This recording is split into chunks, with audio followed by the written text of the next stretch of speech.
કહેવાય છે કે પોલીસ હંમેશા કડક હોય છે, પરંતુ સુરત પોલીસે આ વાતને ખોટી સાબિત કરી અને એક અનોખો દાખલો બેસાડ્યો છે। સુરતના દિલાડવા તળાવ પાસે ત્યજી દેવાયેલી એક દિવસની માસૂમ બાળકી માટે આજે આખી સુરત પોલીસ તેનો પરિવાર બની ગઈ છે। શહેર પોલીસ કમિશનર અનુપમસિંહ ગહેલોતની પ્રેરણાથી આ બાળકીની શાસ્ત્રોક્ત વિધિ મુજબ છઠ્ઠી કરવામાં આવી અને તેનું નામ હસ્તી રાખવામાં આવ્યું છે। આશરે 6 દિવસ પહેલા સુરતના ડિંડોલી વિસ્તારમાં આવેલા દિલાડવા તળાવ પાસે એક નવજાત બાળકી ત્યજી દેવાયેલી હાલતમાં મળી આવી હતી। માત્ર એક દિવસની આ બાળકીને નિષ્ઠુર જનતાએ કયા સંજોગોમાં છોડી દીધી તે તપાસનો વિષય છે, પરંતુ સુરત પોલીસને જાણ થતાં જ માનવતા મહેકી ઉઠી હતી। ડિંડોલી પોલીસે તાત્કાલિક બાળકીને સારવાર માટે સ્મીમેર હોસ્પિટલમાં દાખલ કરી હતી। સામાન્ય રીતે આવા કિસ્સાઓમાં બાળકીને રિમાન્ડ હોમ મોકલી દેવામાં આવતી હોય છે, પરંતુ સુરત પોલીસ કમિશનર અનુપમસિંહ ગહેલોતે આ બાબતે સંવેદનશીલતા દાખવી બાળકી આજે જ્યારે 6 દિવસની થઈ ત્યારે પોલીસ સ્ટેશનના પટાંગણમાં જ તેની નામકરણ વિધિનું આયોજન કરવામાં આવ્યું હતું। મુખ્ય અતિથિ પોલીસ કમિશનર અનુપમસિંહ ગહેલોતે પોતે ઉપસ્થિત રહી બાળકીને આશીર્વાદ આપ્યા હતા।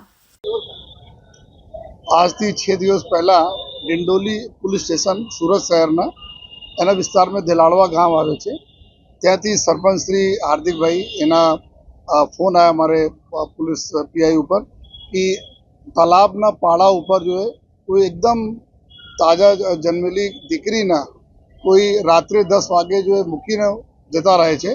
तात्कालिक पुलिस ने टीम पहुंची जो है हमारी पुलिस गाड़ी पहुंची, साथ 108 ने भी हमें लोगों तुरंत मैसेज कर दिया था।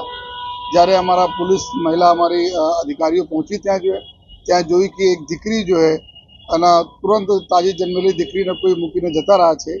रात्रे 10 वागे ठंडी खूब ठंड पण हती जो है અને આમાં છતાં જો દીકરી હતી હસતી હતી જો તો એના સ્માઇલ જોઈને જો એના નામ બી અમે લોકો હસતી રાખ્યા જો અને તાત્કાલિક એના હોસ્પિટલ લઈ ગયા। હોસ્પિટલમાં એના સારવાર અને ચેકઅપ થયા જો એકદમ સંપૂર્ણ હેલ્ધી ડૉક્ટર શ્રી જણાયેલ કે હેલ્ધી દીકરી છે જો અને પછી તુરંત CWC જો સેન્ટર છે ચાઇલ્ડ વેલફેર સેન્ટર છે કતારગામમાં ત્યાં એના મૂકવામાં આવેલા છે અને આજે 6ઠા દિવસ છે એના તો દીકરીના આજે નામકરણ અને છઠ્ઠીને પૂજન भी ડિંડોલી પોલીસ સ્ટેશનના પ્રાંગણમાં અમારા પોલીસ પરિવાર અને અમારા મીડિયાના મિત્રો અને અમારા જો નગરજનોના પ્રેઝન્સમાં કરવામાં આવેલા અને નામ પણ હસ્તી રાખવામાં આવે અને કાયદાકીય રીતે જો પ્રક્રિયા કરવાની હોય છે આ અમે લોકો કરીએ છીએ। જો DNA લેવાના હતા બધા અમે આ પ્રક્રિયાના ભાગરૂપે અમે બધા કરીએ છીએ।